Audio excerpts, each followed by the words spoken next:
Gather, veterans. It's time to join the fight. The long war begins.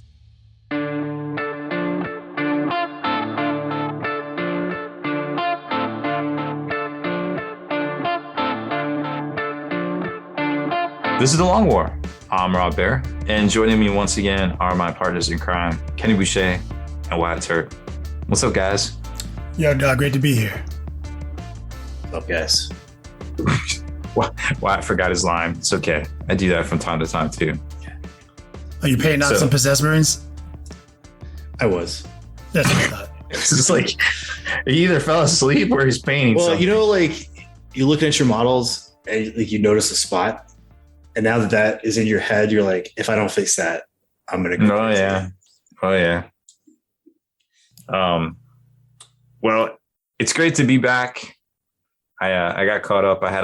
I returned some videotapes and I had to pay a late fee. So it was the whole thing. Yeah. They didn't take credit cards. Apparently it's extra to pay with credit cards. So I had to go get cash to turn the whole thing.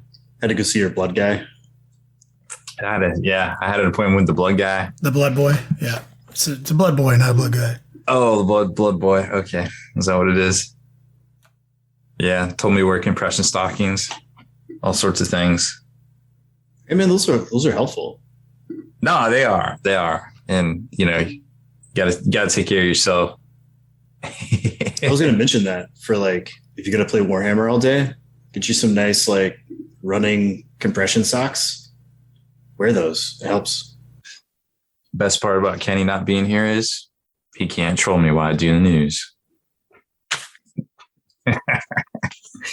We actually don't have that much stuff. So new releases for this week from Games Workshop. We've got the Chaos Space Marine, Chaos Cultist, the new Chosen. Well, I guess they've already been out at least once. And the Warsmith already came out in, what was that? Eldritch Omens box, right? Yeah, I think so. Yeah. So Chosen are $60, which I guess is kind of expected. Warsmith $38. Then you got the Dark Commune for $50, and of course the Chaos Cultist for $45. But I think these Chaos Cultists are not the ones that came in the Moloch box. I think these are different ones. Yeah, they're from something, aren't they? They're not the Blackstone Fortress either. No, because those were like push fit. Those were like Trader Guardsmen too. These are from something. Yeah. And what are these from? I am not sure, but they're not the ones that they showed in all the videos and stuff. Really haven't paid that much attention to them, to be honest. Been a little out of it lately. But you know, all these models look great, but I think there's still two more kits still out there for Chaos. The super possessed, and then the in-betweensies from the cult. Was that squad between the cultist and the accursed cultist? Yeah. The accursed cultists and possessed. They're still out there, and the big things. Yeah, and there's been like some rumor engine stuff of kits they haven't even announced yet, and we have no idea when the new Demon Prince is going to come out either. So, well, it may be December, because remember, Slaves of Darkness reboots in December, but the Hashut guys are coming in the Warcry box, which will probably be next week if I had to guess. The way they've been pushing it on Warhammer Community. So, I mean, they could drop it with a Chaos Wave and do like 3 things, but I mean, it's really hard to say. Like, GW's all over the place right now. They seem very, very disorganized. They've got a new writer on Warhammer Community. So, and I've talked to a lot of people behind the scenes, and they're just like, a lot of folks. It's weird they like never want to tell us when stuff is going to come out. Like, I think it's like people were like, hey, tell us in advance when stuff is going to come out and we'll get hyped for that. And what they heard was, oh, we'll just tell people about stuff and then we won't mention it for like an undisclosed amount of time until it's pre-order week. And then we surprise everybody. It's like, no, that's not what we wanted.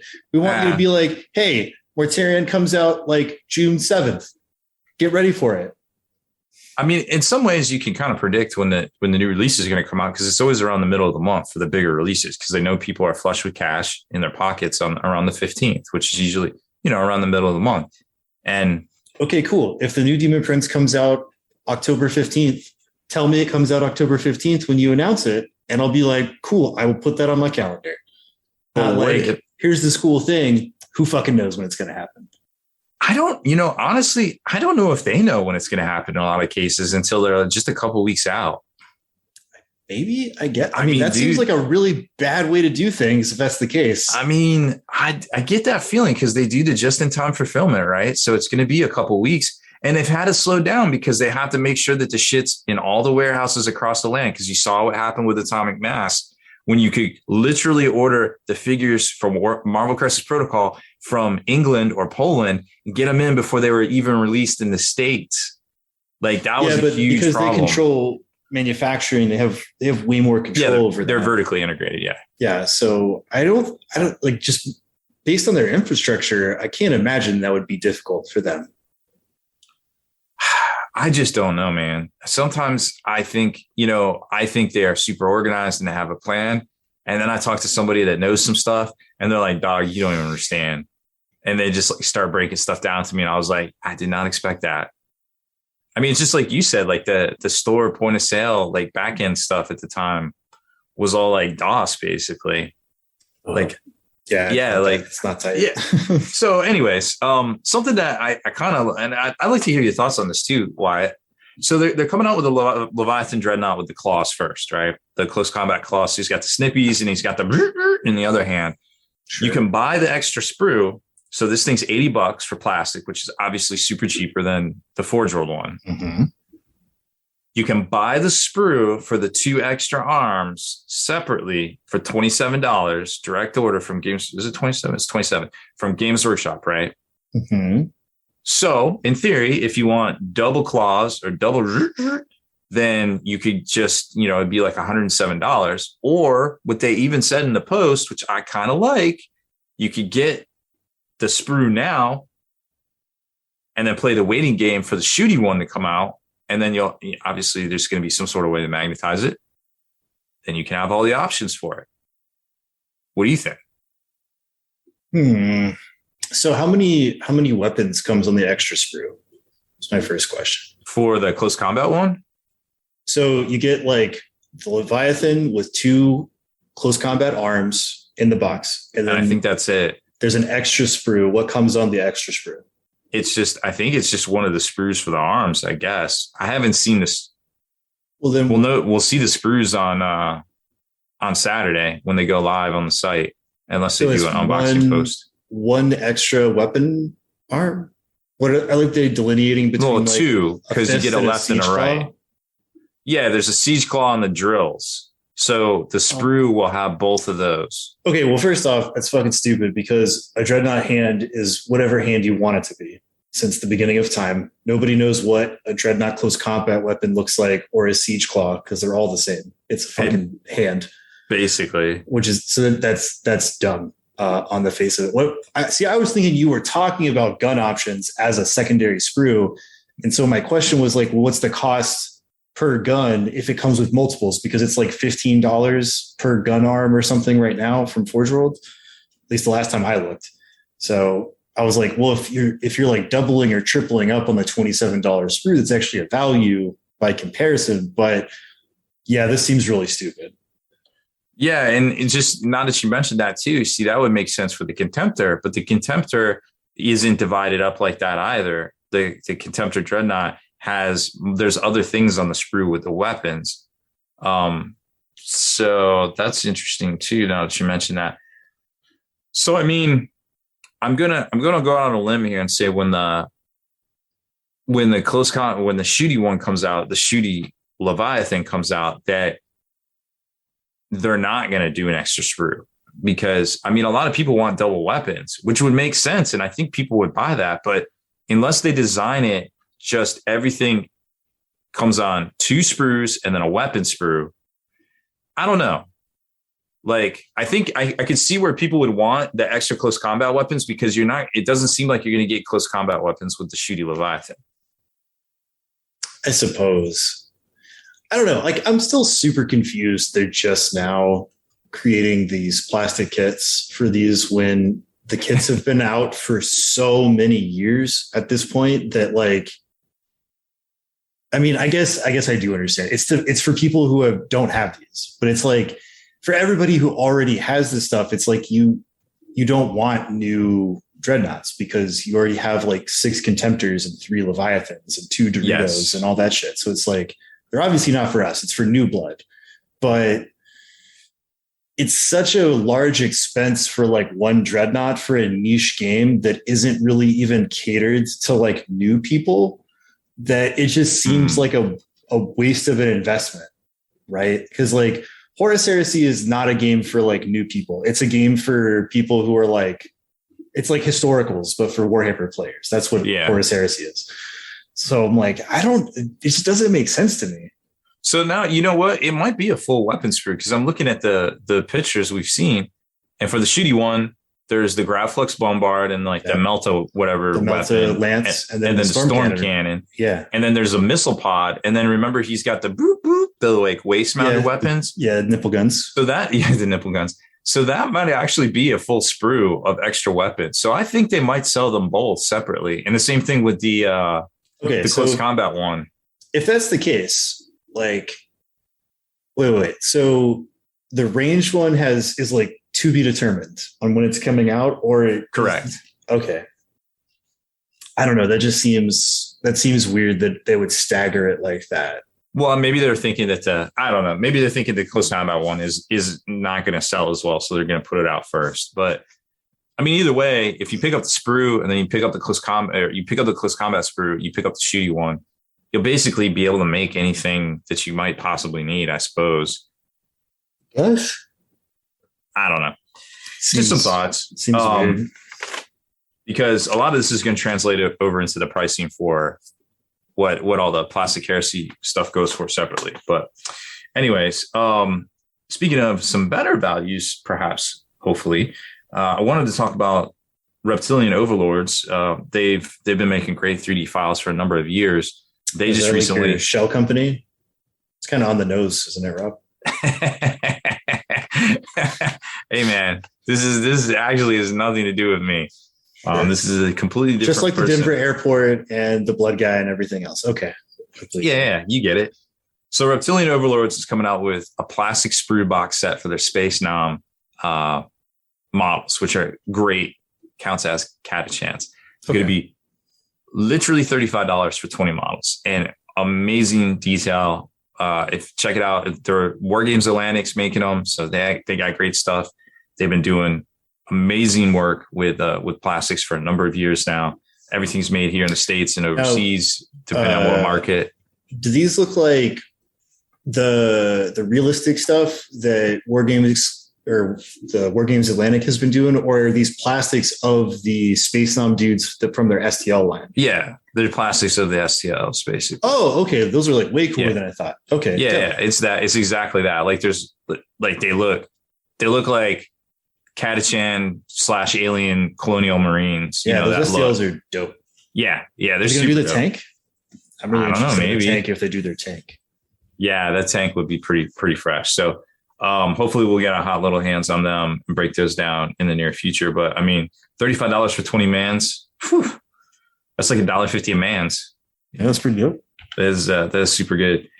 Creature Caster dropped their Children of Ecstasy. Those are the great gray looking demonette alternatives. $49 for 10, $89 for 20.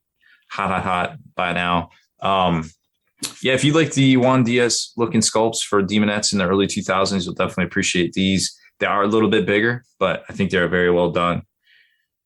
AMG did their mini extravaganza last weekend too, and they showed off a lot of new Legion models. Yeah, Grief Karga, the Dark Troopers, Boba Fett, old and wise. It's only 5 years after Return of Jedi, but he's old now, guys. Sorry. Cool. He's a clone. Maybe they age faster. Yeah, maybe they do. But he's old and wise now, and you can take him in Rebel armies. Also, they showed the rules for Grogu and Mando and the IG-88 droid, or the IG series of droids. And then they revealed at the end, they showed some plastic or some printed prototypes of Ashoka and Aja Ventress as well. So those will be coming out. And they said Q2, I think 2023. Oh, on the neat. MC. What's that? I said neat. Oh yeah, they're super dope. Everybody wanted Ashoka. On the MCP side of things, we're finally getting Sentinels. And Sentinels, not only Sentinels, but Sentinels is a playable fucking faction. A 3-pack, dude. It's awesome. I don't know if it's a 3-pack, but I think they're singles and you can build them any ways. They have multiple hands, multiple legs, battle damage, and noticeably who has damaged them. They said, you'll be able to see optic blasts or Wolverine claw slashes. There's going to be an alpha sentinel. Cool. And the other ones. Who's the guy who like poops out sentinels? Sits in a chair. Master mold? Master mold? Yeah. I want a master mold. Also want a tiny little Trask to go next to the sentinels. So angry, Trask. I guess they're building the building blocks for the Marauders, I suppose. They could easily do that. Cool. But they looked the Sentinels, they're fire, man. They're gonna be fun. And the part of these faction that you can play is what's that? Shoot, I forgot her name. You mean the Momradi, the what? Cassandra Nova. Okay. She is part of the Sentinel faction. Okay, cool. So they can have a caster. Neato. Yeah, this is pretty interesting. Pyro Blob, or everything else. Oh, and they're coming out with a tank. Hydra's getting a tank, and also some bunkers. It's weirdly similarly proportioned to a Lehman Russ tank. I don't know if you noticed that or not. Yeah, it's really similar. I don't know if that's just like happened to be the case from the cartoon or something, but I was like, that kind of looks like a Lehman Russ tank with skull on top. Like, I think there's also like a rocket pod that they didn't show. If that model is like $30, I'm like, I'm about to get a bunch of Hydra Lehman Russes. Yeah, 100%. Like their price points are pretty decent, to be quite honest, for the stuff. And then they also revealed the rival panels. It's going to be it looked like a Weapon X bunker, and it's going to have Wolverine and also Sabretooth, apparently new character cards, and something about a motorcycle. Oh, how dope would that be if Logan was riding a motorcycle? That'd be cool. But the figure they showed, he didn't have a motorcycle, but he had his cowboy hat on, and that's even more dope. Maybe not as him riding a motorcycle. It'd be dope if he stole Scott's motorcycle and he was riding it to fight Sabretooth. That'd be funny. Well, if he was going to steal, it would be like a Jeep with the top cut off. That's the car he steals in the cartoon.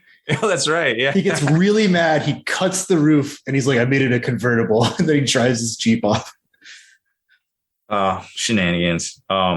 So that was really cool. So AMG's got it going on. And it's really infectious. Like if you're just bored and you're like, I want to watch something on Twitch and there's nothing on, go over to AMG's channel, Atomic Mass Games. Go look up the Scum and Villainy stream for Legion or one of the ones for MCP. And just the banter and the way they're going back and forth in the presentation, hilarious. It's really engrossing, and it might make you just want to play one of the games just to listen to it, because it is not boring. It's hilarious to listen to these guys go back and forth and talk about all the shenanigans to designing these models and the marketing and all the stuff. And there's bloopers with like people appearing out of like the backgrounds for no reason. It's just hilarious. And it's a really fun watch and listen. So check it out. We also saw Games Workshop came out with their OP kits. So they solicited stores this week for these new OP kits. So I just buy this kit and my army becomes OP. It's just OP overnight. Why haven't they done this years ago? Dude, I would pay thousands of dollars for that. Yeah, dude, it's only $80. $80 to make my army OP? Yeah. Bro, this like they are gonna sell so many of these kits. So many of these kits. OP organized play kits. So there's I'm immediately less hyped. Yes, I know. So enough swag for up to 32 players. Supposedly there was something about exclusive digital downloads, but we didn't hear anything from the stores that got solicited for these things, or something about a golden ticket to go play in New Mexico. Haven't heard much on that either. I guess the sales reps don't really know themselves, but they'll sell stores this kit for $80. That comes with a lot of secondary mission card packs, certificates, and also the big glass trophy. So, I mean, maybe it'll come soon to a store near you. Hard to say, but ask your local game store if they're getting it. Dark Tide figures were previewed by Todd McFarlane, and they look dope. Apparently, the big ogre is going to be a mega kit. It's like $40, so you can have some fun with that for sure. Yeah. Something about a word bearer too, and some of the leaks. There will be a word bearer cast marine. Yuck. I mean, if you're gonna have cultists, I guess you got to have a word bearer rode around somewhere, right? So that looked pretty neat. And then Joy Toy revealed the first, I guess it is the first orc. It's Beast Naga on the Smash a Squig. Saw that. What do you think? They're knocking it out of the park with these Joy Toys. They're turning really out so fast. Like, man, I got to say, like I have 2 of the Joy Toy figures. I have a McFarlane figure and I have the Bandai one. And the Joy Toy stuff like blows these others out of the water. Yeah. They're so much nicer, especially if, like I love the idea that McFarlane came out with these like artist proof ones that are just gray, so people can like paint them and stuff. But I think if you actually want like the best experience of getting a figure from the Warhammer universe in action figure scale and repainting it to your heart's desire, get the Joy Toy ones, purely because the size is easier to manage and you can take them apart completely without destroying parts of the model. You can easily mix and match. You can make your own like cool. Yeah, they're literally like old G.I. Joes. Like they're awesome. You just pop their heads off and you're like, I want this guy over here and I want this chest. Yeah, and like the fit and finish on them is a lot nicer. Like you're not going to run into those gnarly mold lines and ejection nubs that you're going to get with the McFarlane figures. And sure, there's something to be said. The McFarlanes are like $20 and the Joy Toys are more like 60. But I've repainted 2 of them at this point, and the Joy Toy ones are such a more enjoyable experience. You get a better overall finish on them, mostly for the moving parts. Because the problem you run into with the McFarlane ones is to disassemble them completely for a clean paint job. You have to break parts of it. Like it's just like you have to, right? I think I may have mentioned it before, but when I was going to do the artist proof Space Marine, I actually called their helpline and I was like, hey, I bought this artist proof. And is there like a PDF you can send me of how to like take this thing apart or like how to do this without breaking it? And the lady was like, oh yeah, those, you're not supposed to take them apart. They're not engineered for that. So that there's joint pieces that once put together, you can't take apart without breaking it. And I was like, well, that kind of defeats the purpose of an action figure because then that just, it turns it into a statue at that point. Yeah. But I don't know. They're just coming out with, I mean, the Outrider bikes look dope. The Dreadnoughts are obviously dope. You can't see it on camera, but I got the Invictus one. Yeah. Yeah, the one problem I think that people have with them is that you have to jump on these pre-orders or you can't get them. And I think that's probably like the trade-offs is that like these are higher quality, they're slightly higher price, but they're made in more limited numbers by this company. So you have to get onto the pre-order system. It's like, that's toy collecting in a nutshell though. That's pretty much how all those collector toys work. So you just have to be aware of it. Yeah, you do. And that's fine. I mean, I don't know if they're going for anything crazy on the secondary market because realistically, the first wave is just getting delivered or should be getting delivered from Games Workshop soon. So it might shake out in a while, but it's they're super dope. They're definitely worth it. The Invictus Warsuit, I don't know if you can see my camera, but it's up there. I see him up there. Yeah. He's just chilling. He literally has a Primaris Space Marine in his claws, in his clutches. It is about 13 inches tall for the Dreadnought. It's about the size of a Warhound Titan, which is kind of nuts. So yeah, there's that stuff there. Also, GW's changing up the rumor engine next week or something. We don't know exactly more than what they said in their post, but it sounded like they might be going away with it, or they might be escalating it to like, once a day thing, like they did the Advent calendar thing. Don't really know, but Tuesday might be pretty interesting to see what drops from Games Workshop. Maybe if they showed more, I would be interested in it. The problem I have with it is it's like, here's a thumbnail of some tiny little detail on a thing. What could it be? And then you just like never find out. Yeah, that's a little silly. I mean, I don't know. It's popular. People like speculating. I mean, who knows? You know, the reason that like Who's That Pokemon was fun every episode? It's because they showed you what it was. Like you had your time to guess, you had the commercial break, and you came back and you were like, man, I just can't figure it out. Who is that Pokemon? And they were like, it's Pikachu. And you're like, oh, I should have seen it. Dude, what if they did that? That's what they should do. They showed you the one from the previous.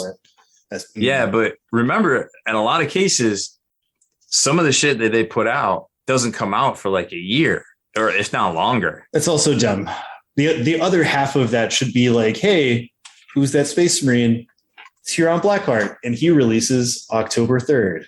Like that's what we all want, so that we can like get our wallets ready. But I don't know why they won't do that, dude. But I don't know. Like I'm gonna take GW's side here, bro. Like if they say that dude is coming out on October 3rd and he doesn't drop on October 3rd, the internet will let them have it. Well, that sounds like their fucking problem, Rob. I don't know. I don't think it's worth it. I think every other business can do that. Why is it so hard? I agree, right? Literally every other business does that. But every other business doesn't put shit out every week. Okay. Like dude, I'm telling you, they do not know what's coming out week for week until it's like a couple weeks ahead. Maybe they're that inept. Maybe so, right? But I don't know if it's inept. I feel like they could totally handle that.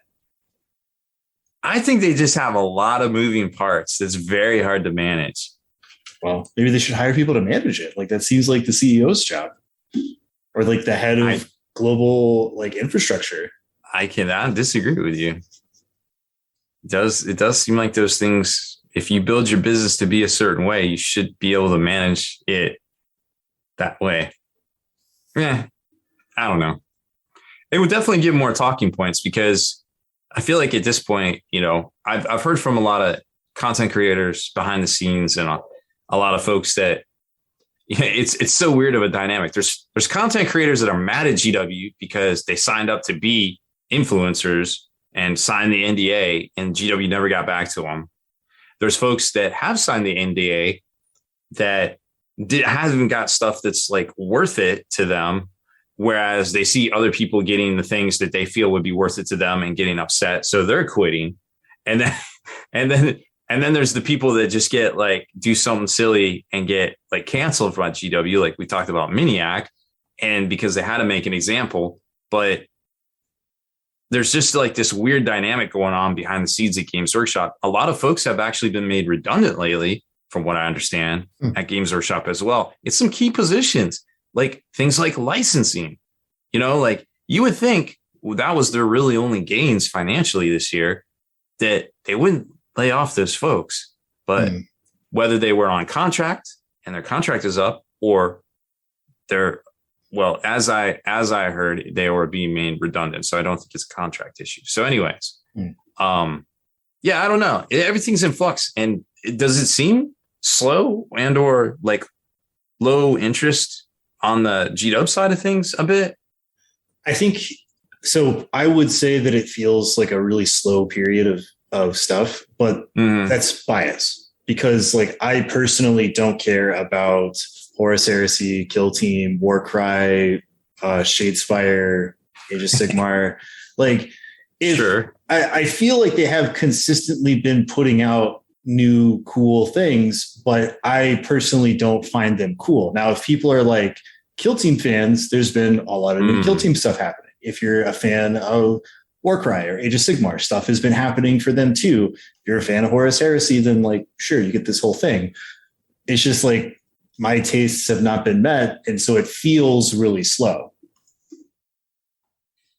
Yeah, I can see your point there, but maybe this rumor engine thing will speed everything up next week, starting next week, and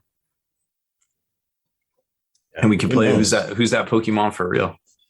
It's such a simple concept. I can't believe they haven't been doing that this whole time. I just realized that like that was what popped into my head. I was like, the rumor engine should be who's that Pokemon. It's like, hey, here's the rumor engine. Come back next week, see what it was. I agree. But maybe that's why we're in a trough, because they're slowing down. It's cat logic. You got to slow things down to speed them up again. Everybody knows that's how cats work. Yeah. So are we just waiting for like the 3 a.m. zoomies from GW at this point? Is that yes? Yeah, that's gonna happen soon, and there's gonna be so much stuff. We're like, GW is so much stuff. Slow down. But we asked for this. I don't know. That's my hot take on it. You want to talk about these game aids? Yeah. We got rid of Kenny, y'all. Kenny's gone. He's not with us tonight. We sent Kenny to the shadow realm. And if you hear Kenny on this podcast, because he's not going to know to edit this part, he has inserted himself into this podcast after the podcast. He'll join us at some indeterminate amount of time. Oh, goodness. So my idea was, there's a lot of folks out there doing 3D printing, amazing talents. And, as soon as GW shows a preview, like of Angron, for example, within an appropriate amount of time, work hour related, somebody has an Angron 3D sculpt done up, and at this point already colorized. Yeah, looks dope, right? And that's just going to continue to happen. Like, folks are going to beat GW to the market. No, whether that happened many times. It's like, remember the Indomitus release where like people had Outrider bikes before Indomitus. The silent one, just from that one preview image. Yeah. They already we're like, GW, you're going to post these concept arts with like front and side blueprint views of your Outrider bikes. Oh, yeah. Oh, now we got scale. Oh, How about that? So yeah, it's nothing new, but it's awesome to see it. And some folks design these things, they put the files out for free.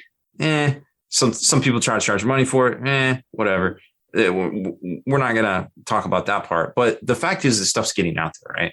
So like on some of the other games, like Legion, Star Wars Legion, or Marvel Crisis Protocol, there's a ton of cards involved to play. I don't want to say a ton. I don't want to oversell it or undersell it, but you do need a character card. You do need some tokens. You do need like some tactics cards to play. So like if somebody sets up across from me and they have a different looking model, but they have the cards, I know they spent the money on the thing. AMG got their money because they had to buy the kit to get the card, to get the game aids to play the game in the first place. So at that point, it doesn't matter if you 3D printed or bought a 3D print and printed it, because you already have all the stuff. And actually, to get the bases, in theory, they come with extra bases. So why would you even print bases at this point? So my thing is, what if GW did something similar and pivoted to game aids? Hey, you got this squadron card or data card. It's an actual like bigger thing than what we've seen in the past. And all your stats are on it. Cool. You might have some tokens or things, to keep track of. Perhaps, your stratagems could be a deck of cards too. And you draw, just like in MCP, you have team tactics, you get a hand of 10, you can play certain ones. There's banned and restricted ones, they come and they go. What if GW did that? Because then, look, check it out.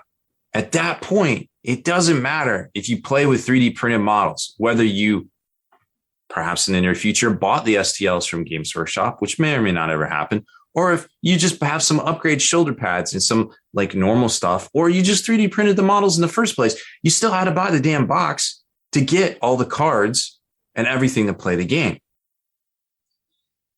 Okay. Then GW basically has pivoted from like a de facto models company, which, let's be honest, not the best place to be right now, into their like subscriber kind of lifestyle type company where it's a lifestyle. They're licensing stuff to people.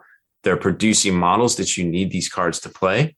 And you also can subscribe to the app to make your armies, get your stats. You can see it all online or have it in front of you. Okay. So I don't completely disagree with you on the face of it, but I will kind of echo the chat here, because I had this exact same thought which is like, we kind of already did that when we bought our codex.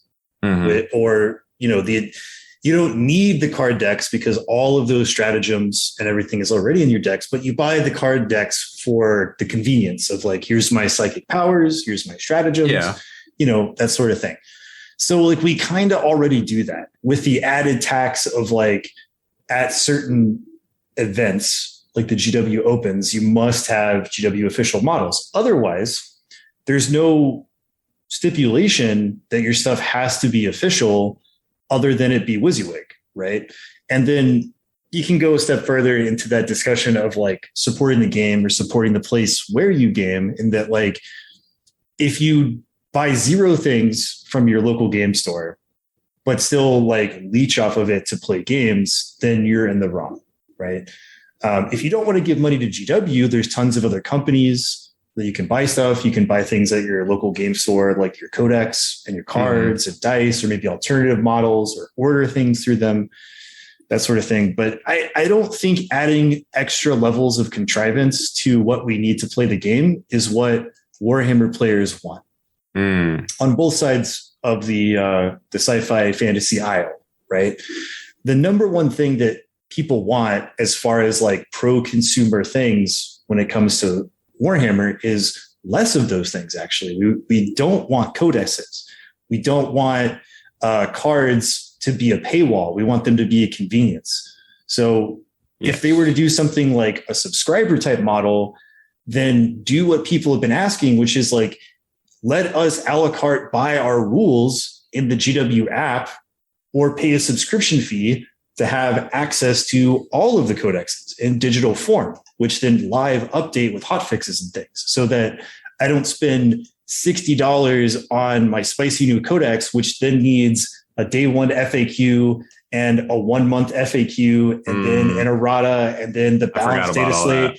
So that like, we're to the point now where some people literally can't use their codex other than for the data sheets because it's been changed so many times. Meaning it's worthless, which circles back around to what you're really hype on, which is like worth in those products. Yep. So, I mean, like, to me, I think there's a kernel of a great idea in what we're talking about, and that I like that we have these cards. I think that we should have the data sheets as a purchasable card pack, so that if I want my little stack of data cards for the units in my army, I don't have to open a book to show my opponent like their weapon skill or the stat line of this gun or sword that they have, or whatever that might be. That's something that I would find great value in and want as an aid to my game. But we kind of already give the upfront cost of having access to this paywall by buying our codex. Okay. Yeah. I actually forgot how bad their FAQs and stuff are. Cause like, if they did that, all that physical copies of things would be pretty out of date really fast. Yeah, that's a good point. Yeah. But I'm glad you mentioned that. I would almost rather something like this, right? So it's like, this is a hypothetical. So it's not like this is my personal stance on things, but if the problem that we're discussing is that we want people to support the game so that the game continues to exist, because if everybody tomorrow was like, fuck Games Workshop, we're never going to buy them again. I'm going to get all my rules pirated. I'm going to get all my models 3D printed or from a third party, right? What would happen to Warhammer is it would die and the company would stop supporting it. Yeah. And the game we know would cease to exist, right? And as much as people would be like, I kind of want that. I want stagnation. The reason that we still have Warhammer and it has evolved to the big, awesome thing that it is today is because of new blood. We constantly need new people to join this. And if a game is dead, then we get no new blood, which means the game would die. And that's not what anybody wants. No. So our problem is that we want to show that we're supporting the game through some kind of thing. So what about this? Why not have the things we want in this app and have the app be part of that paywall. Like you need to spend like a $20 purchase to have access to the DLC content, which is my Chaos Space Marines Codex, right? And then have a player code associated with your app account. So it's like, if you're going to go to Friday Night Warhammer, or you're going to go to US Open, or like Las Vegas Open, or something like that, the independent tournament circuit, you register for all these events using that player code. And if you don't have one, then you can't register, which means you can't participate. So we have the things that we're supposed to have to play the game, which is our codex and rules, right?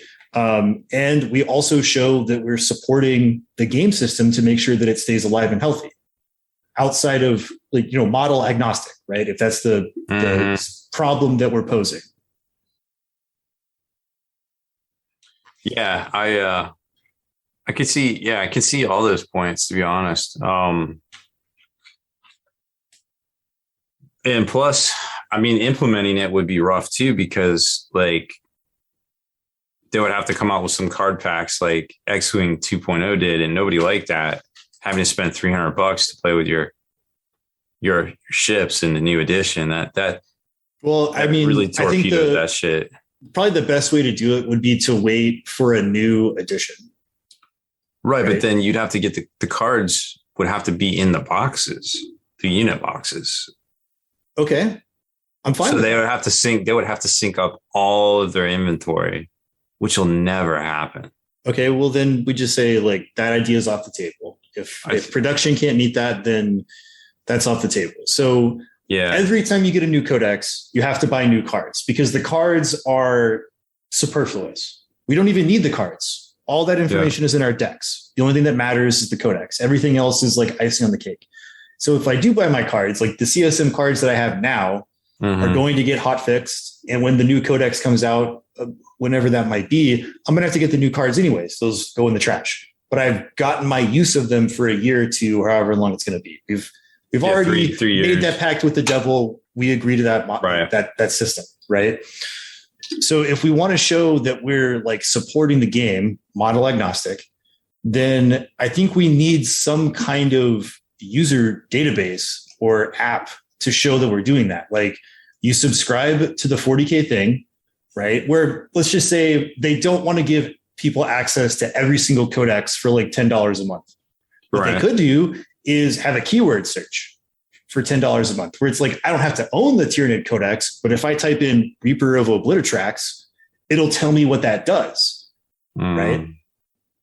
I think D&D Beyond has a similar feature where it's like you don't necessarily have to own the manual that this monster is in, but you can kind of keyword search it to look things up, right? And then having an account with that app is, a subscription fee, right? And then if you want the full codex, when the new codex comes out, okay, you pay however much it is that it needs to be to have access to that codex, which is then like, automatically updated with hotfixes and FAQs and erratas, so that there's still value in your DLC purchase. Right. And you just use that as like your player token to get into events and do different things. I like that. I think that might work. I mean, even an online app that had all the things would work probably more than the paper cards, because we all know they're going to go out of date. So yeah, I think it might be a little too much for them right now, but the idea, in my mind at least, was a little solid, because then it doesn't matter what again, model agnostic, which I think, in 2020, a lot of folks are like, hey, I just want to play with what I think's cool, and I don't want to have to spend $70 on a squad that I can get something very comparable over here for way less. Yeah. And it looks just as good. I agree with you. My personal stance is that, we should be able to play with whatever models we want to play with if they are, rules like what they should be. So what you see is what you get within a reasonable doubt, right? So it's like, if I'm supposed to have a Space Marine with a melta-gun, don't have a plastic crocodile with a fucking G.I. Joe glued on top. You know what I mean? Like, it needs to be within reasonable doubt. And I think that people should be able to play with whatever they want, as long as that is fine. Unfortunately, I think the easiest answer to this solution, what I dread happening, is that it's just going to shift to like, if you want to play Warhammer in any organized event, it's got to be official GW models. That's going to be tough. And, there's this kind of weird thing where like, if GW comes down from on high and sets an example for something, even if it is a bad example or a bad precedent, people adopt it as like, the 10 Commandments. Like, this is the word, and everybody else is a heretic if they don't agree with us. And I've already started seeing that because of the US Opens, because they're like, if you want to play in these events, it has to be our shit, and you can't have third-party bits. And if you have third-party bits, like, you have to have fucking sculpted them, or like whatever the dumb rule is, right? But yeah, they don't even know their stuff. Third-party companies. And the reality in those events is that people show up and they're not spot checked. Like, every single player is not spot checked. Stuff falls through the cracks, right? They just want to keep it so that somebody doesn't end up on like the stream table or something like that with like third-party shit, right? And even then, it's not even 100%. But those are the rules. And if you were caught, those are grounds for disqualification, in which case you're out all of your travel money and your ticket fees and all that stuff. And nobody wants that. So I've already started seeing smaller events on the independent side of things where they're like, well, we're also going to do that, because as much as I disagree with it on principle, there is legitimate reasons where it's like, we want people supporting the store that hosts our events, because if nobody buys from the store, which is the point of a store, the store closes, in which case we lose our space for Warhammer. Mm-hmm. So if people are like 3D printing or buying stuff online from companies that the store doesn't carry, then the store is dying at that point. So that's a legitimate stance to take, is like, if you want to play Warhammer here, you need to support the store by buying Warhammer products, which I can understand. Or the store should charge some sort of table fee. That too. I think having like club dues to use their tables is a perfectly reasonable thing and supports the store, and make sure that you always have a space for Warhammer. Because like, I remember back in the day when it was just like the Wild West, you would go in and it's like, sorry, dude, like 20 guys showed up wanting to play Magic, so get fucked. You can't play Warhammer this week. And you're just like, well, that really sucks. That doesn't feel good. I support the store, and yet I can't play my weekly Warhammer night. Like, the answer to all of that is, you pay for table space. Yeah.